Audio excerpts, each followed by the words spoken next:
Most of us don't think about water beyond the fact that it's coming out of the tap.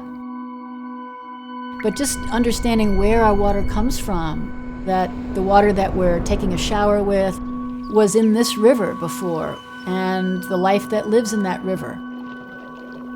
That connection to the source of our water is really important.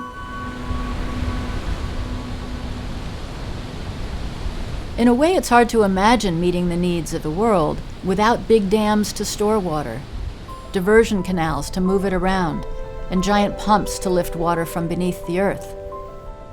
But humans are using too much water. We're draining rivers, depleting aquifers, and drying up wetlands. This threatens our food and water security.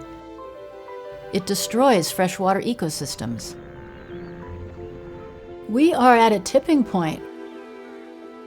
The good news is that we can fix this. The key solution to maintaining fresh water forever is really to grasp our connection to water. The fact that water is the basis of life. And more we're starting to think in this concept of one water, that there's only so much there to be shared, not only among ourselves, but among all of terrestrial life. We need to think of and manage water in a creative way and figure out ways we can productively reuse it. More than 70% of all the water that we withdraw from rivers and lakes and groundwater goes to irrigated agriculture. So everything that we use and wear and buy and eat every day takes water to make, and sometimes a surprisingly large amount of water.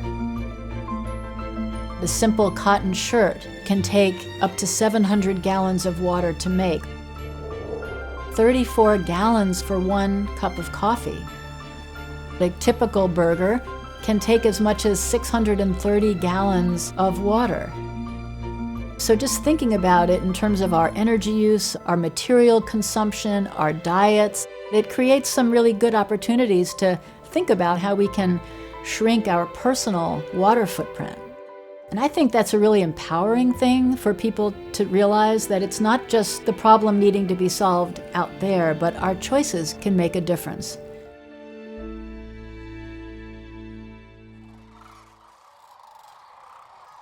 I will remain deeply sad that species have been lost because of what we've done up to now.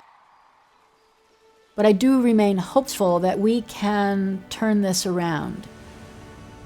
And that hope is based on realism. I've seen these examples out in the world where farmers are choosing to irrigate more efficiently. Ranchers are choosing to raise cattle in a way that's actually good for the land.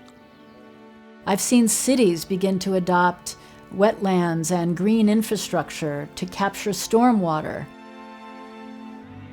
If we love water and what it does for the planet and for other life on the planet, then we want to change, to be part of the solution. And I think that's the thing that's most important.